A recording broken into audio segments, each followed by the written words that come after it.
Violents affrontements avec les lycéens comme ici à Beauvais. Encadrement des manifestations des Gilets jaunes. Marché de Noël à sécuriser.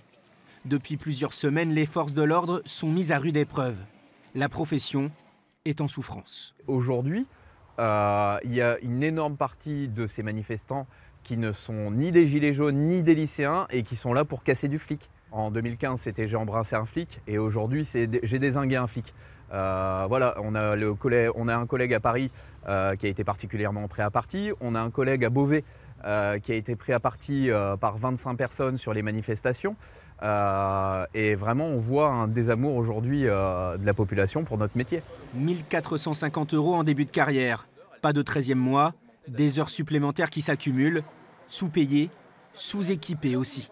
Aujourd'hui, on cherche simplement à faire notre travail convenablement, en sécurité, parce qu'on est tous pères de famille. Sur le collègue où effectivement il a eu le pied fissuré par l'impact d'un pavé, c'est parce qu'il n'avait pas de jambière.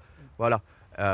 Aujourd'hui, on a des collègues qui n'ont pas de casque maintien de l'ordre. Donc autant vous dire que sous une pluie de pavés, sans casque de maintien de l'ordre, vous jouez avec votre vie. Côté gendarmerie, on fait face à la situation. Aujourd'hui, avec un niveau d'alerte attentat élevé, le colonel Brément appelle chacun à prendre ses responsabilités. On demande aux élus, si possible, d'annuler leurs feux d'artifice. On veut bien sécuriser, on peut convenablement sécuriser les marchés de Noël, renforcer même la sécurité. En revanche, dès qu'on est sur des manifestations qui sont de plus grande ampleur, là, ça devient très compliqué en ce moment. Au plus fort des manifestations, ils étaient 850 gendarmes mobilisés dans l'Oise.